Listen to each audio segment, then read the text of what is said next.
بسم الله الرحمن الرحيم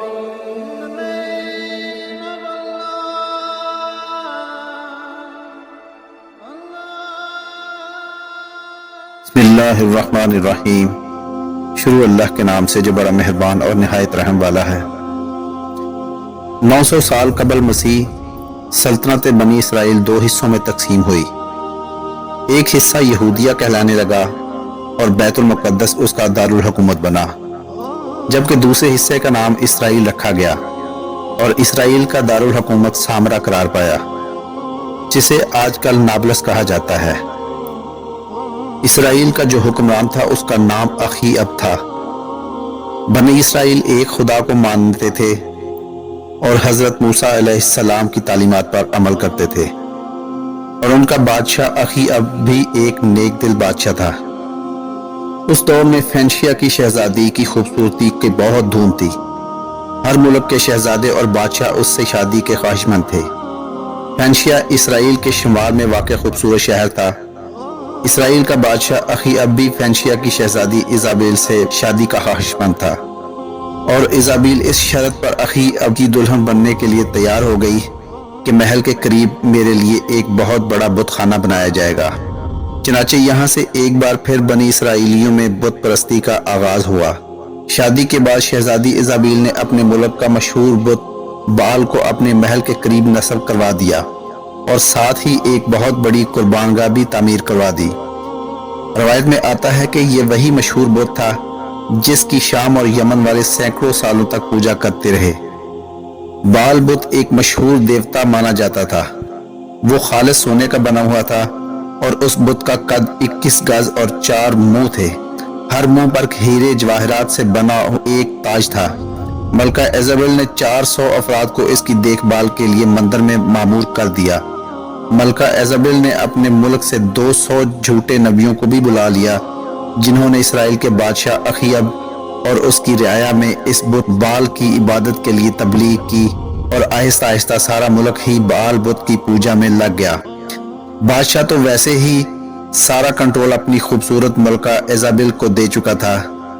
تفسیر ابن جریر میں لکھا ہے کہ اس حد تک مشرکانہ عقائد پھیل گئے کہ اسرائیلیوں نے 200 پجاریوں کو اپنا نبی مان لیا اور دل و جان سے بال بت کی پوجا کرنے لگے، اور اس سے متصل قربان گاہ میں ہر روز قربانی کی جانے لگی، اور ہر مہینے نئے چاند کی رات ایک خوبصورت لڑکی کو بھی قربان کیا جاتا، اور اس کا خون بال بت پر وار کر پجاریوں کے سر پر لگایا جاتا۔ اس کے بعد وہ اپنی قوم کی بیٹیوں کے لیے دعا کرتے۔ یہ بات اتنی عام ہو گئی کہ لڑکیوں نے اپنے بال تک بنانا چھوڑ دیے کہ کہیں انہیں خوبصورت سمجھ کر بال بت کی نظر نہ کر دیا جائے۔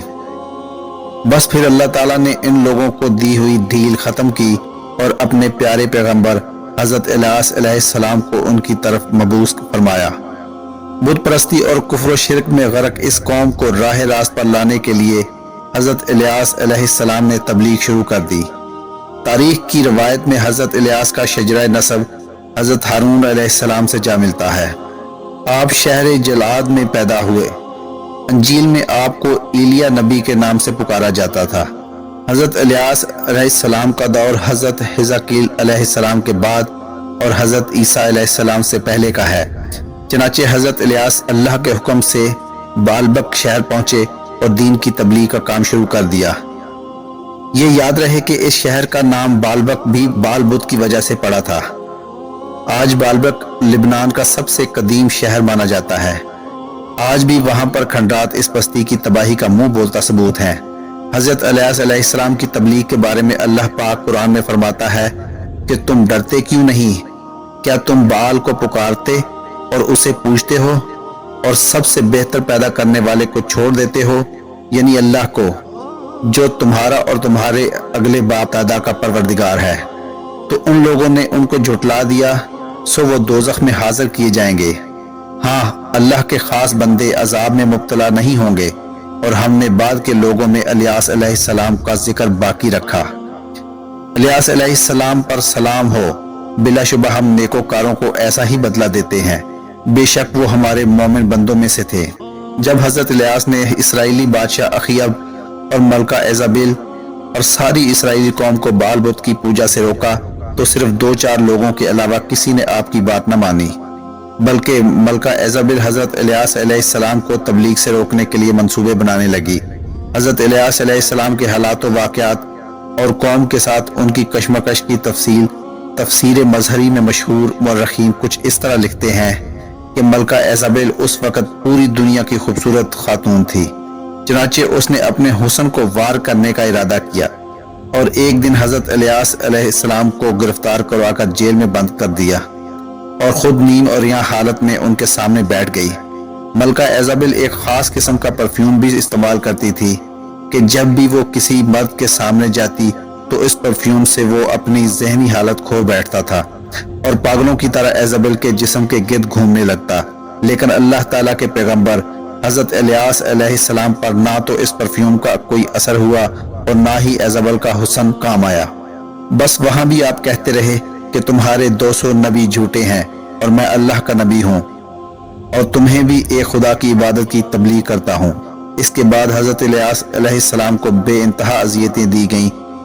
قید سے رہا ہونے کے بعد آپ کو پریشان کیا جاتا رہا اور جب آپ کو قتل کرنے کا منصوبہ بنایا گیا تو آپ علیہ السلام نے اللہ کے حکم سے ایک غار میں پناہ لی اور اللہ پاک سے یوں دعا کی کہ اے میرے پروردگار، اسرائیل پر شدید قحط نازل فرما کہ یہ لوگ میرے پاس بارش کے لیے بھاگتے ہوئے آئیں۔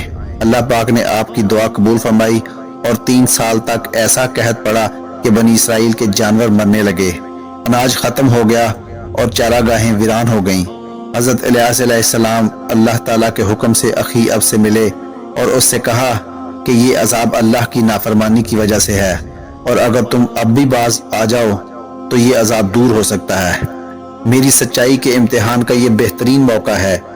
تم کہتے ہو کہ اسرائیل میں تمہارے معبود بال کے 200 نبی ہیں، تم ایک دن ان سب کو میرے سامنے جمع کر لو، بال کے نام پر قربانی پیش کریں اور میں اللہ کے نام پر قربانی کروں گا۔ جس کی قربانی کو آسمانی آگ آ کر بھسم کر دے گی اس کا دین سچا ہوگا۔ چنانچہ کوہ کرمل کے مقام پر یہ اجتماع ہوا۔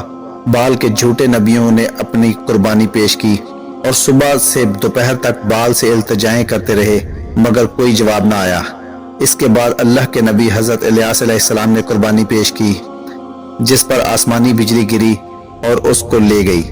یہ دیکھنا تھا کہ بہت سے لوگ فوری سجدے میں گر گئے کہ الیاس ہی سچے نبی ہیں۔ اس کے بعد آپ علیہ السلام نے دعا کی تو بارش بھی ہوئی۔ اس کے بعد حضرت الیاس علیہ السلام تبلیغ کرنے کے لیے کچھ عرصہ یہودا چلے گئے۔ وہاں پر بھی لوگوں نے آپ کی بات نہ مانی تو آپ وہاں پر پیش گوئی کر کے آئے کہ کچھ عرصے بعد تم لوگ تباہ و برباد ہو جاؤ گے۔ پھر آپ دوبارہ اسرائیل تشریف لے آئے جہاں بادشاہ اخیب اور ملکہ ایزابیل آپ کی جان کے دشمن تھے۔ روایت میں ہے کہ حضرت الیاس علیہ السلام نے اخیب سے کہا کہ بہت جلد تمہیں اور تمہاری بیوی کو جنگلی کتے چیر پھاڑ دیں گے۔ کچھ ہی عرصے بعد بالبک کو مہلک بیماریوں نے گھیر لیا جس سے بادشاہ اخیب کے بہت سے فوجی مارے گئے اور اس کا فائدہ دشمن ملک نے اٹھا کر اسرائیل پر حملہ کر دیا اور بالبک کو تہس نہس کر دیا۔ بادشاہ اخیب اپنی ملکہ کو لے کر جنگلی راستے سے فرار ہو گیا جہاں راستے میں اس پر حملہ ہوا اور بادشاہ اور ملکہ ایزابیل پر جنگلی کتے چھوڑ دیے گئے۔ دوستو یہ تھا اس حسن کی دیوی کا انجام جس کی لاش کے ٹکڑے بھی شاید نہیں مل سکے ہوں گے۔ دوستو آج کی ویڈیو اچھی لگی ہو تو چینل کو سبسکرائب ضرور کیجیے گا۔ اللہ تعالیٰ آپ کا حامی و ناصر ہو۔